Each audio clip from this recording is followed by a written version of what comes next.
My name is Jim Webster. I'm co-owner of High Angle Services along with my wife Deborah. We specialize in the high and difficult sign installations. Our work takes us all over the United States from coast to coast. We do a lot of helicopter lifts, we do a lot of rappelling, we do a lot of specialty rigging, pulling objects up the sides of these buildings and or letting them down the outside of the building. A lot of our work is done at night. A lot of it's done in all kinds of conditions. We started this company in 1999 with a handful of cash and a prayer. We started out with a rental boom truck, and Deborah and I were out there on the side of the interstate hanging interstate signs. We'd do that during the day and I'd drive a truck at night until we got our first high-rise installation, which was about 2 months after we formed the company. Since then, we've done numerous installations all over the place. We've done an extreme amount of helicopter lifts, probably more than anybody in the United States. Specialize in the high and difficult or stuff that nobody else wants to do, you know. My office is 50 stories off the ground. Heard that, didn't you? The Riverplace Tower, a Gulf Life Insurance Company tower, is the 5th largest building in Jacksonville, Florida. It stands at roughly 430 feet with 28 stories.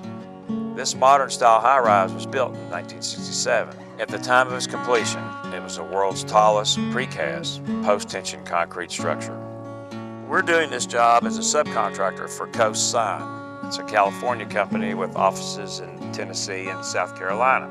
After their research, they found out that High Angle Services, our company, was the one that had done the installation previously 5 or 6 years ago. They called me on the telephone and asked if I would be interested in doing the removal. And they decided to hire us since we were very familiar with this structure. The mission removes 16 letters and 4 logo boxes that weigh between 1,500 and 2,800 pounds with a helicopter. Well, my name's Shawn Blessing. I got on with Jim, a number of years ago. I guess I've been here the longest, maybe 13, 14 years, I reckon. Let's see, I've known him probably since I was 8, 9 years old. You know, just grew up with the family, so I kind of, you know, since me and Jim took to each other, I kind of fell into the job with him. But yeah, I mean, I love what we do, and don't like to tell people this, but I was born in Ohio. But I was raised up in Tennessee. I'm Woody Boyd. I've been working for Jim and Deborah for 7.5, 8 years, I guess. Started as a roof guy, ground guy, go-to guy. Now I'm a rope tech, guy that hangs around all day. Kind of like it, kind of like not working all the time. Kind of like going to work, working a whole month's worth in a week, and then not doing nothing, or whatever I want to. It's a good job, a lot of fun. There's a little stress, then it goes away. Hey, how's it going? My name's Bryan Gibson. I'm from Bowling Green, Kentucky, and I'm here in Jacksonville, Florida with the crew right now. First time I've been on the job, learning the ropes, I guess you'd say. We're up, I'm not sure about how far this is, maybe 400 plus foot, and looking forward to going over the side. Hey, my name is Paulino. Everybody calls me Paulie. I live in Tennessee, born and raised in New Orleans. My first trip out with High Angle Services. Looking forward to watching all this stuff, you know, go down and participate in taking these signs off the building.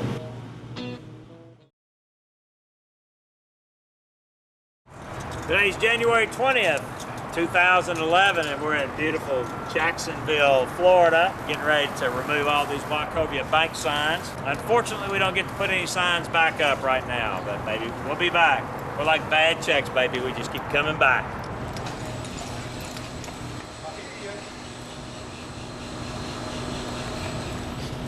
Canal.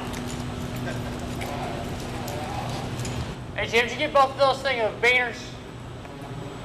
Yeah, why? I just wondered. Need them? No, not yet.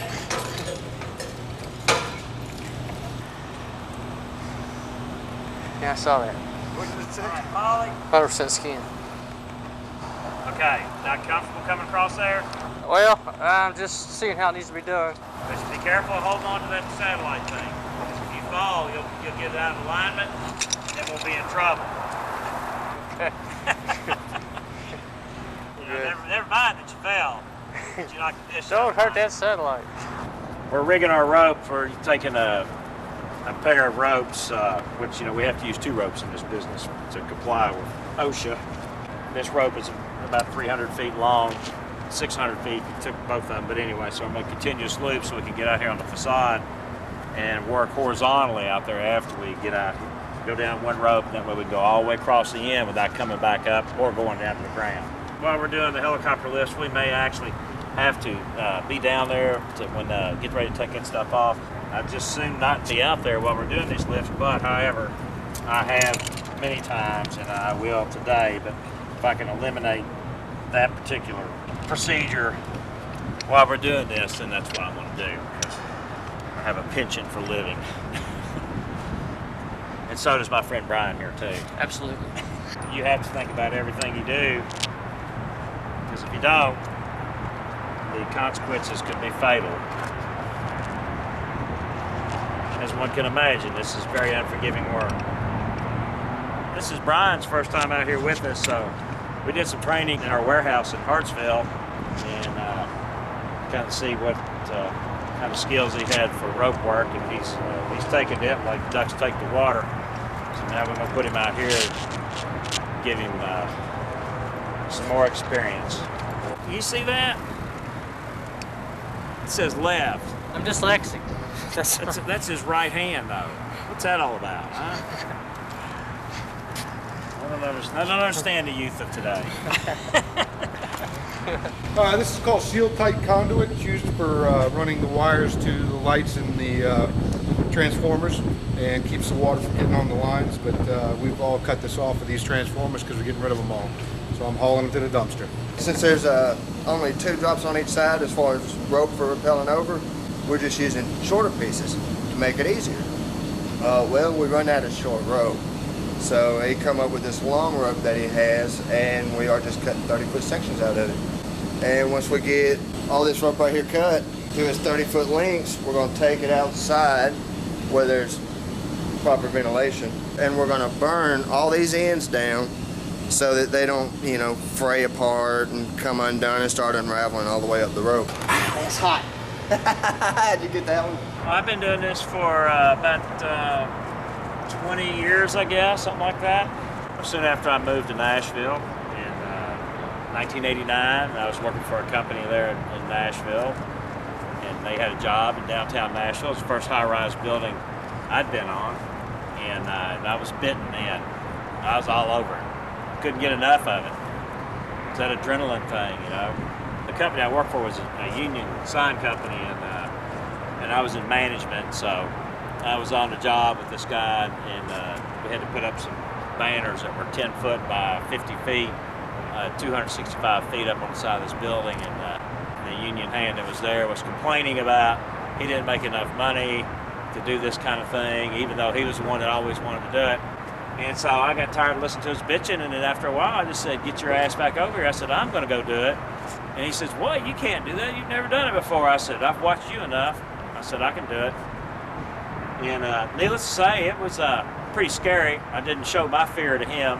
It was an adrenaline thing more than being scared. And after that, it was, well, as they say, the rest is history. Here I am today, and now I get out here on a rope and I catch stuff coming in on a helicopter. I mean, how crazy is that? Cut it into little bitty pieces. You know, about that long. That long. Cut a piece of the carpet for the edges of the wall as an abrasive guard for the ropes. That way the ropes won't rub against the edge of the granite wall and create weak spots. Doesn't seem like much, but it's really important. And it's a perfect use for used carpet. That's the way he does lettuce and stuff too. I've never seen him cook. I ate somewhere one time where he worked. He said he cooked. He came out front, we were eating, asked how it was, you know, but never saw him cook. He's pretty handy with a knife, I can see. We're kind of at a loss of what to do today, simply because we don't have Woody here. He's our thinker. And yeah, he's our thinker. And you know, whenever we get stumped, we always say, WWWD. What would Woody do? What would Woody do? And really, the truth of the matter is that we just have so much fun harassing him. That's what we really miss. So this here is the carpet that Paulie was cutting up downstairs. What I'm doing is I'm putting it up underneath these ropes, because when he's got a load on there, like he's out over the wall and he's hanging on the rope, this will work back and forth on this concrete and it'll cut the rope in two, so it protects him. We've rigged up 3 elevations, and now we're going around and double checking all of our knots, all of our anchor points, and everything before we get out here on this rope and do this work. We're having a little trouble getting Shawn through this crack down here, so I guess about the only thing I know to do is just going to have to stuff him through there. So, come on, get down in there. Yeah, yeah. See, we treat all of our employees the same. As one could imagine, you know, the anchor selection when you're doing this kind of work is extremely important. You sure as hell don't want to be out there on a rope and then whatever you're tied to come on over the wall with you. That means you're going straight to the ground. Okay, you see that first one on there? That's a good one. You can just tell by looking at it. And when we rig these things, we try to rig them upside down because that's the way the barrel twists on them.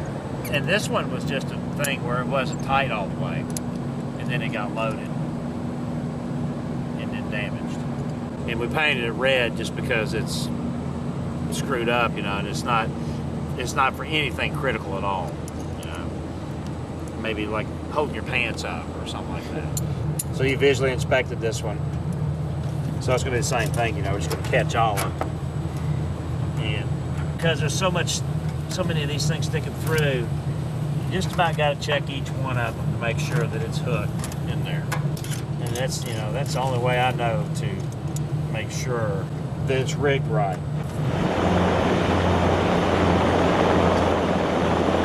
He's a little higher further out than the last guy. Feeling pretty comfortable walking around, you know, it's learning curve is straight up, and it's a good experience. First time out over the edge. Looking out on this beam. Beautiful sight. Still makes me nervous to look over the edge though. I was watching those two pelicans there a second ago. From up here, it looked like they were flying about that far off the water. Well, we're getting ready to go out here and start taking these fasteners loose that hold the stuff on the building and then rigging them in such a way that they won't fall off, so that when the helicopter comes and gets this stuff, you know, he hooks to it. We have a minimal amount of bolts to undo before he takes off with them. Obviously, we don't want him hanging around, and he doesn't want to hang around while we undo a whole bunch of hardware. It takes a little bit of thought and some planning to make sure that we're going to be able to pull this off. The logo box probably weighs about, I think it weighs about 2,600, something like that. These smaller pieces could be anywhere from 600 to 800 pounds. Those logos are the heaviest pieces we got, and they also catch the most wind. So the fun part comes right here.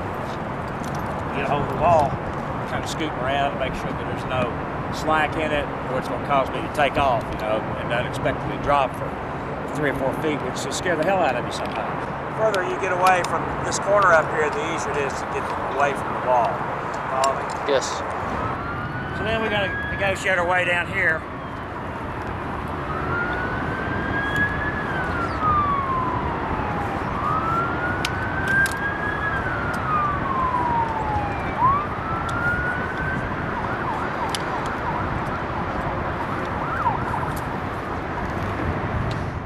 Go ahead and come on down. I can come over, I just...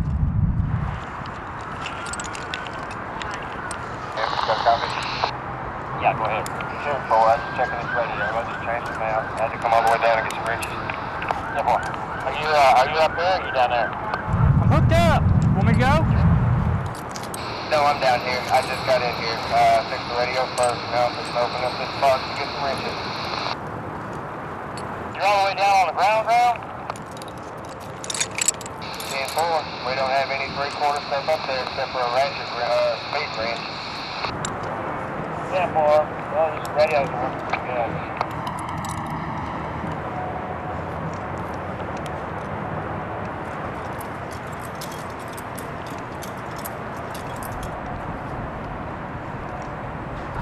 I don't like that. Does it matter? I don't like this being around this rope, but does it matter? I mean, I can live with it. The reason I asked you was that... I mean, I don't like mine like that either, because it makes it hard to maneuver. But when you pass them over, keep the tool in your hand, and you pass this down, don't let that clip off before you pass that over. Okay. But go ahead and just think about what you're doing for a minute. Now, if I'm taking out bolts, I don't have anywhere to put them when I take them off. Don't worry about all that. Don't worry about that right now. Okay. Don't worry about the mule, son. Okay. Mind the wagon. I got you. This right here is what separates the men from the boys when you get out here doing this shit.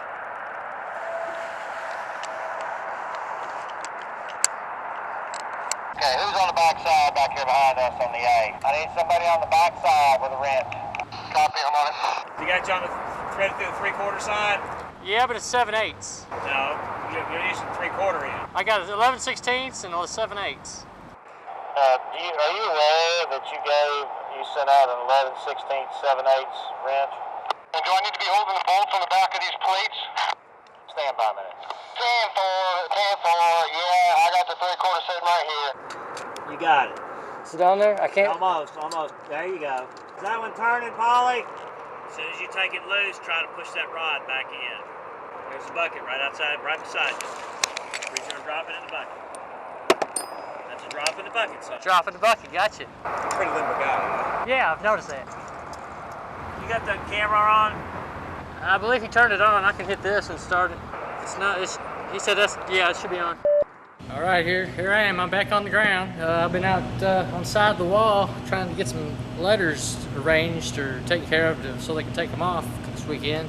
It's my first time being out that high. I had a lot of faith in the equipment. I knew how it worked, and I knew I wasn't going nowhere once I went over the edge, so it really wasn't even in my mind. And you know, if you can hang an inch off the ground, you can hang 1,000 feet off the ground. It's just really all right out there, real comfortable. Well, I'm gonna have to rework my plan here because my plan's not gonna work. It's not gonna work without a great deal of work.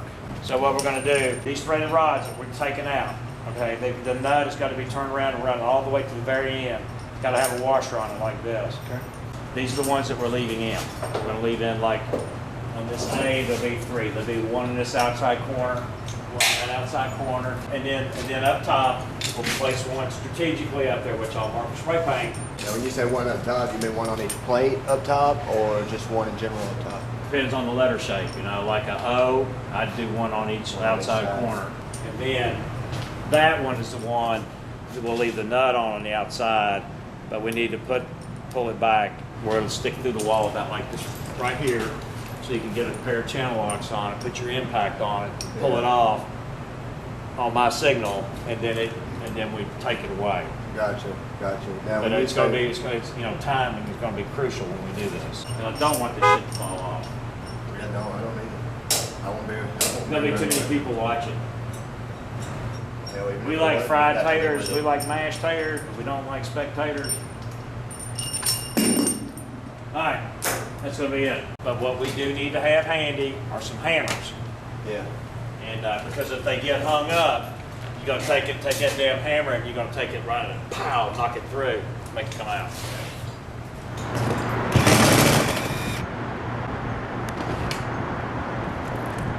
It's like birds have found a way in there somehow. I see where too. Retainers pull away from the sign at the bottom down there, so they get inside there, and you can see where they shit and they eat and whatnot. They leave bird parts and poo all over the place. I am trying to fit this cabinet right here with some eye bolts, so we can hook our rigging straps to it to hook it straight up to the helicopter.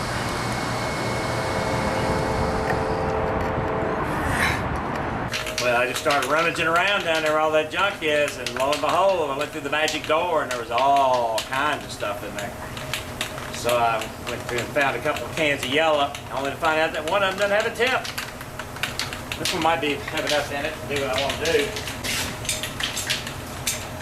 I'm marking the ones that we're going to leave in. We're going to take all the hardware out except for the ones that have yellow on them, and those will be left in so that when we get it on the hook, we can undo them and hopefully the letter will take off away from the building. Don't try this at home.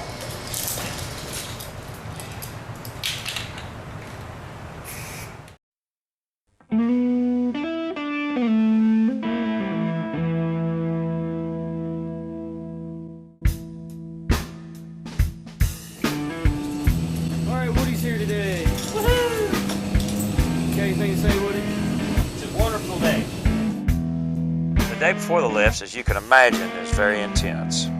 There's lots of things that have to be double checked and triple checked. Y'all see those yellow dots on the wall? Yes. Okay, that means that rod is going to stay in there, okay? The guys who have been on the outside, that means that would be the first one that you'll do when you get to that particular plate or that particular section, as in right here. This is the bottom of the W. And so we're going to eliminate all of these except for this one. On my signal, then there'll be 3 or 4 of y'all down here, probably 4 of you. On my signal, you'll put those, you already have the vice grips on here. And then when on my signal, you know, you should have the impact on there too. My signal, then you're going to run it off. Then right immediately where you're at, you're also going to have a hammer in case it gets hung up. If he starts picking up on it, it gets hung up.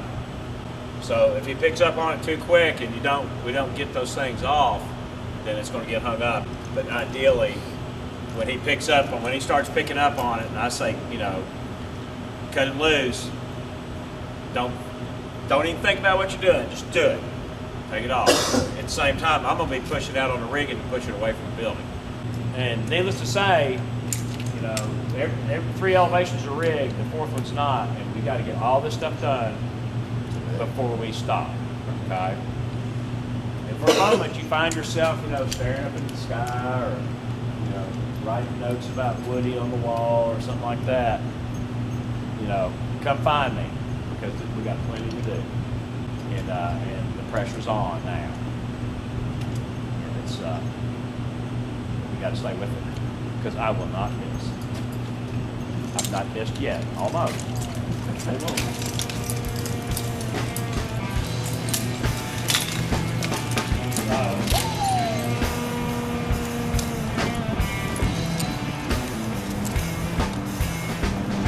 Make sure all the things are tied the way it's supposed to be.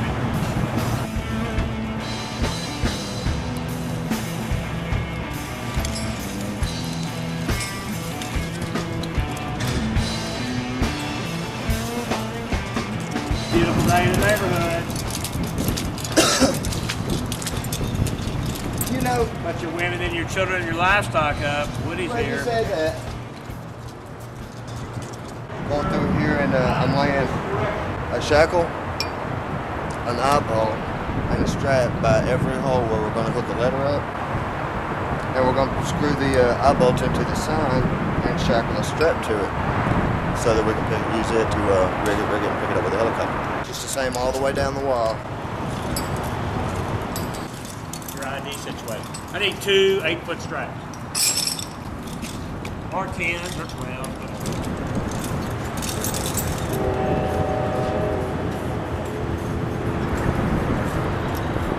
Again, you know, if you start having trouble getting that eyebolt in, don't force it. All right, dude.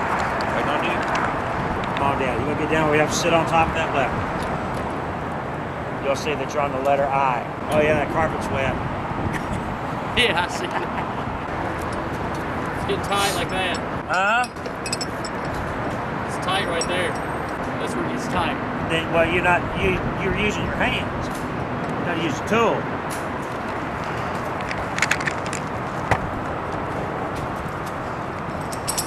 You put a shackle pin in, you tighten it all the way up, as far as it'll go, back off 1/4 turn. There you go. Now use that shackle to tighten that up. Just grab the shackle.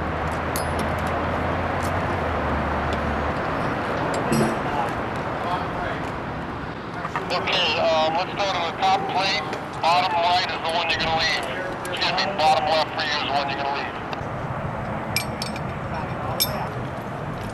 Following the start of the top, your top left bracket, your top right no.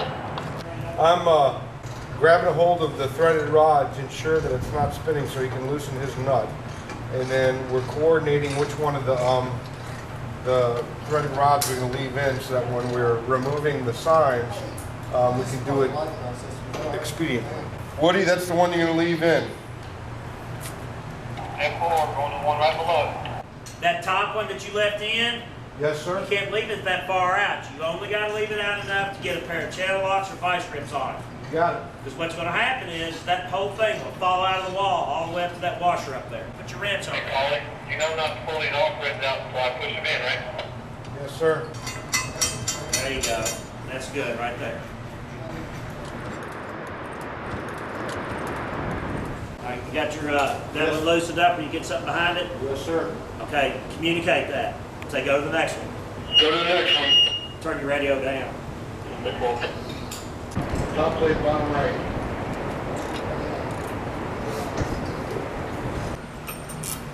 Got it.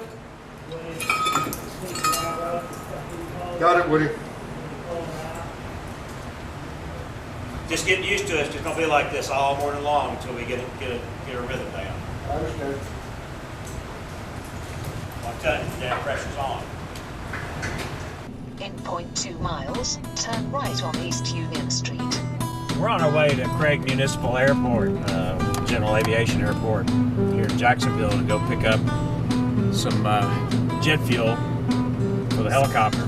They've got some big plastic drums out here that we're going to put in a trailer and bring them back over here, so we'll have enough fuel to do this job tomorrow.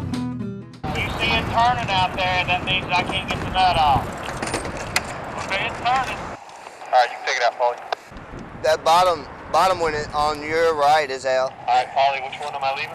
Your top right. Ryan, can you slip over to the other side over there without coming up? That's it, Paulie. Let me get moved over there. Why are you turning it off through it? I thought you asked me to wiggle it. No, I'm trying to figure out why that other one was wiggling. Here's your bucket back. Your top left is the one that stays in. That's what we need to do first. Your left, Jim. Top left. I got to reposition. Man, it's going good right now. 10-4. Don't tell anybody I said that. I don't want to jinx it. I said it's going pretty good We're right all now. fine. We're looking good as far as getting all this done. I just don't want to tell anybody else that because I don't want to jinx it and something go wrong and we're screwed. Just got off phone with Greg, pilot. He's getting ready to start up and head this way. So you'll be in the western end of the lot. You'll see me down here. I was stepping it off. It's about 120 feet and the entire width of the parking lot. All right, see ya. I'd say that he'll be here in about probably 10 minutes, something like that. You gotta be ready for in the morning.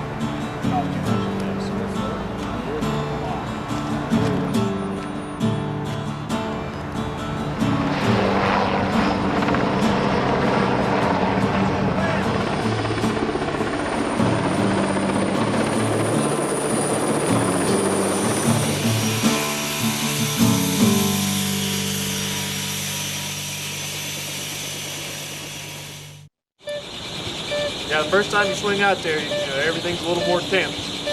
Once you've been out there an hour, whether you've been out there 3 or 4 weeks, it doesn't really matter. Right down and start running up a bunch of tag lines. Like I said, slow and steady. Don't get in a rush. Make sure you're secure with everything. Have that. I'd rather you be slow and steady than dead.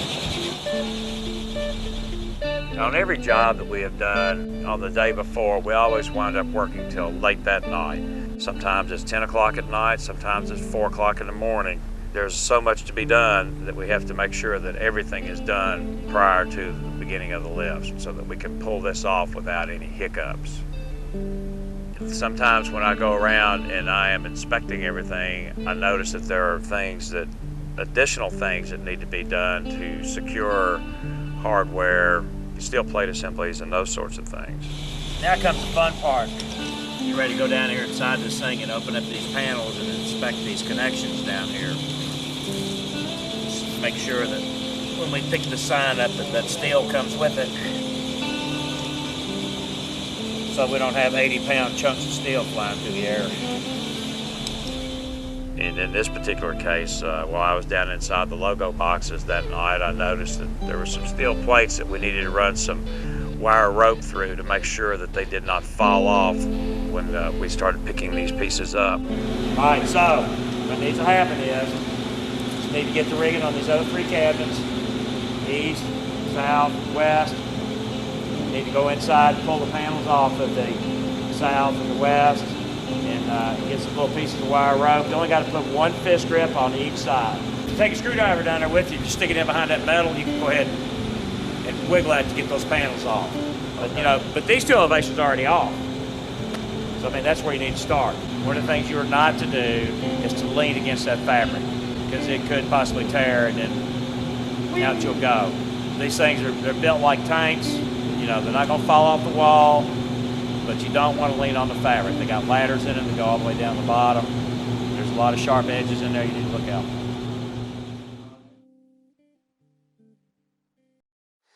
On the morning of the lifts, our days start very, very early. We have some safety meetings that we have to get out of the way, and we have to discuss areas of responsibility for all of my guys up there on the roof, and then go over the plan again. We talk about exactly what everybody's going to do and what signal I'm going to give to cut the remaining hardware. Like that. Cut it. You're going to have to watch, but these things are not all these antennas are causing interference. Radio check, got it. 10-4, radio check. It sounds like a whole lot of crackling, but you can't hear your voice behind it. Can you hear me all right?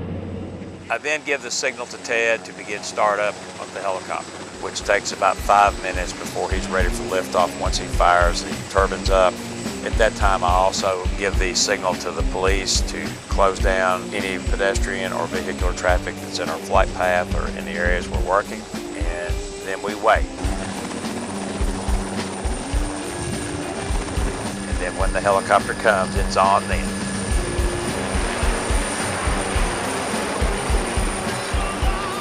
In order to complete these jobs safely, there's a whole lot of things that go on behind the scenes, especially during the lifts. There's a lot of very close and careful coordination between myself and Ted, the signalman, and Ted and the pilot, Greg in this particular case.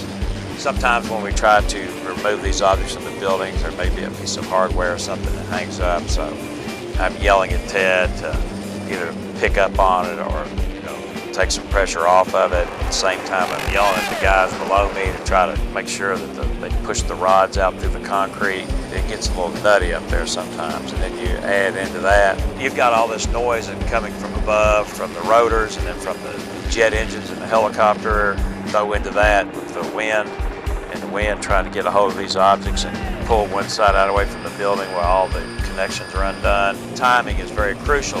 When he brings the hook in, and then I hook up the rigging to the hook, and then Ted tells me that he's got the correct amount of tension on it, which is already predetermined. You know, sometimes it's 1,000 pounds, sometimes it's 3,000 pounds, just depending on what we're trying to pick up. But when I'm satisfied that we've got the correct tension on it, then I give the signal to these guys below me to cut the remaining hardware and take hammers and rods and drive them out if they're hung up. And all this stuff has to be pretty well orchestrated so that it comes off nicely. It gets very, very intense.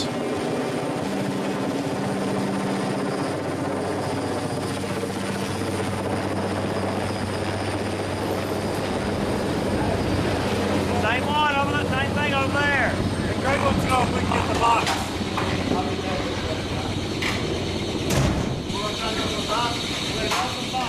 Check. Can you hear me? At 2,000 pounds. Let's see what happens. You know, it's gonna weigh about 2,600. We're gonna unhook it from here when he picks up on it, right? Huh? We're gonna unhook it right here, right? Yeah.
try to work our way around the building, but I recognized that my plan was not going to work as I had wanted it to. We took all the letters off, and then we came back and took the cabinets off, which were the heaviest pieces. Making preparations to take these last 3 pieces off, which are, of course, the big pieces. So we'll see how it goes. I think it's going to go good now. My money's on me. How much we got left? Just about it. 4 bolts. Come on. All right, I'm gonna hook him up. All right. Let's go.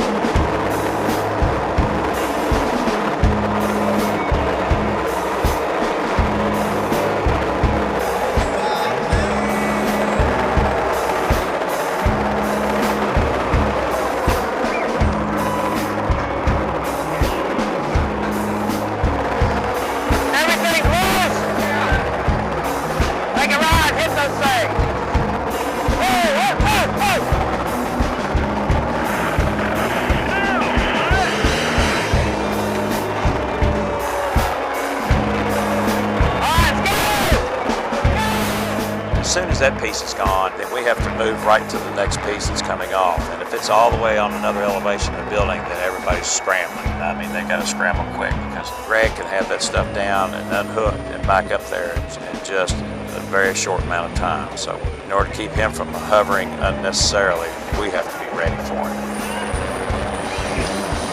Hey, take a hammer and hit those things, knock them in.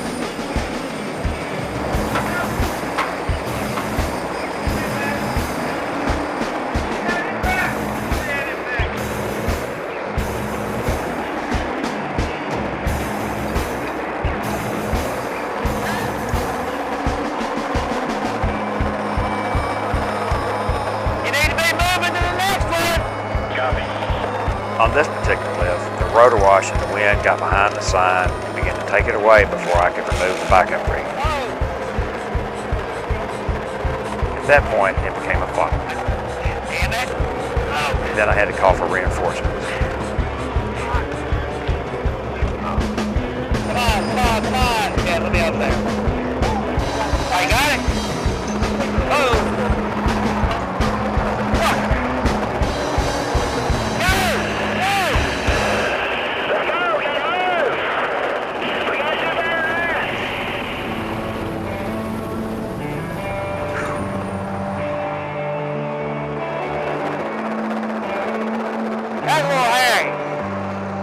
To fight. The wind was getting in behind that thing.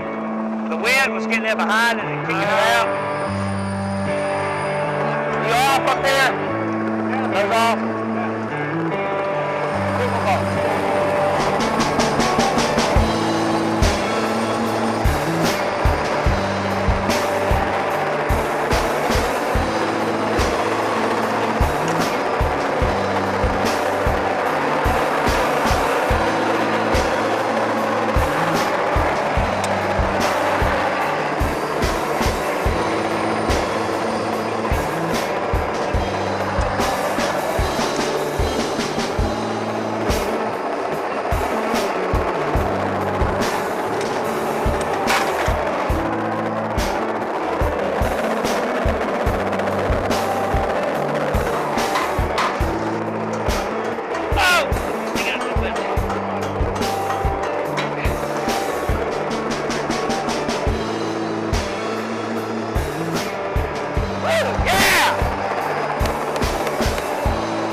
After we completed the last lift, which was one of these large boxes on the west elevation, it was a great feeling to be through with the helicopter lifts. And I'm always relieved when it's over with because there's always so much for me to worry about. People getting hurt, property damage. I'm always glad when it's over. Sometimes we get it done pretty quick and sometimes it takes all day. Stressful, exciting, over. I'm always extremely happy that we're done with the lifting part of it. It's a huge weight off my shoulders. Here we are the day after the lifts. Everything's kind of calmed down a little bit.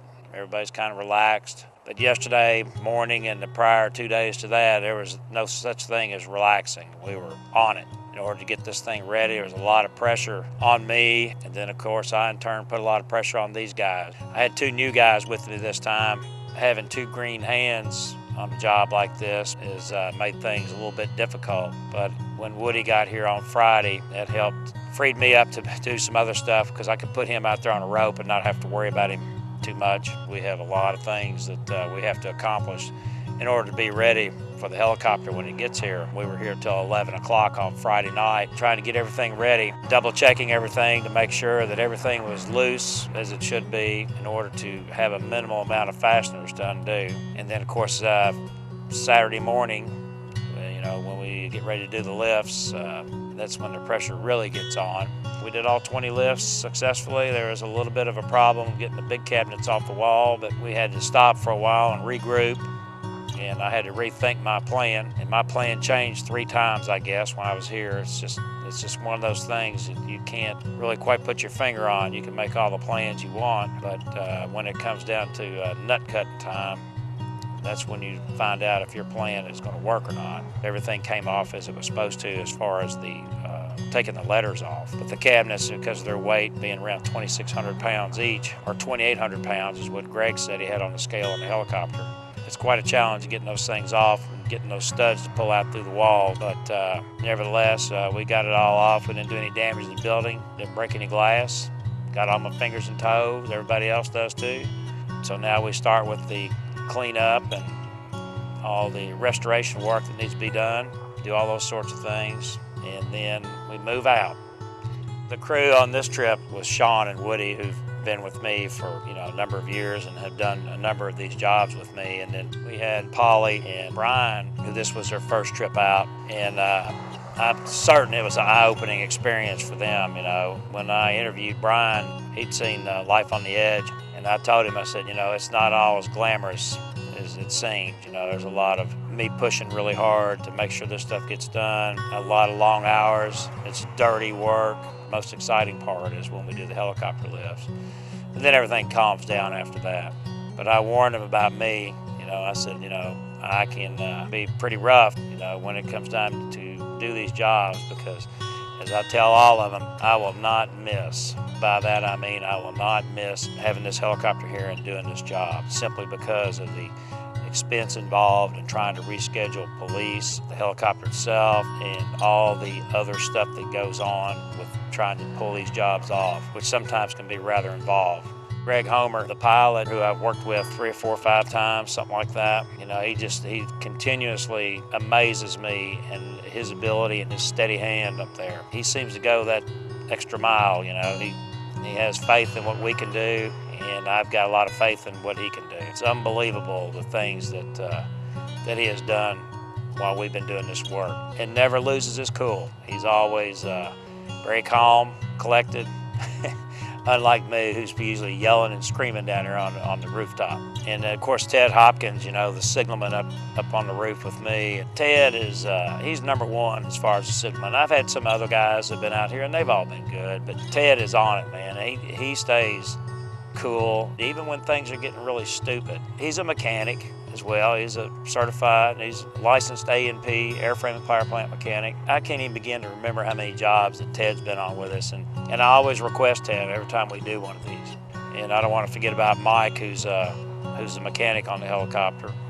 These guys, they're some of the best that's out there. Of course, they're all good at what they do. This is the 3rd job that we've done in Jacksonville using the helicopter. And Rob Schoonover with the Jacksonville Sheriff's Department is the guy that the guy that always has headed up my security detail, and just a wonderful person to work with, as well as all the officers that he has come and work at these things, helping provide additional security for traffic control, pedestrian control, and so on. I don't want to leave out these folks that manage this property. They all just been wonderful people to work with on both times I've been here, and I hope that somebody comes in and leases this property and leases the naming rights on this building, so hopefully we'll get to come back and do it again. And Deborah, my wife, is very instrumental in all this. She's my rock She's the one that helps me make this stuff happen.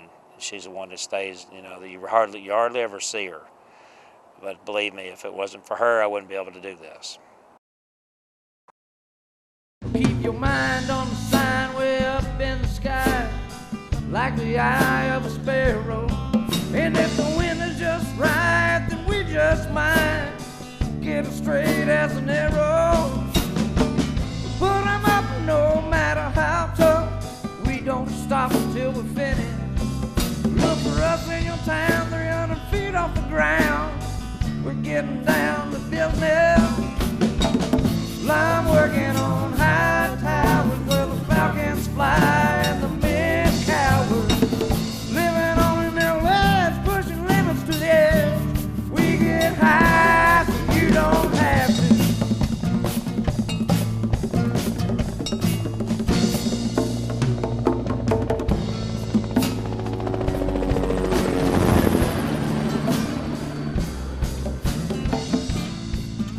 There's Chris overtaking all the evidence.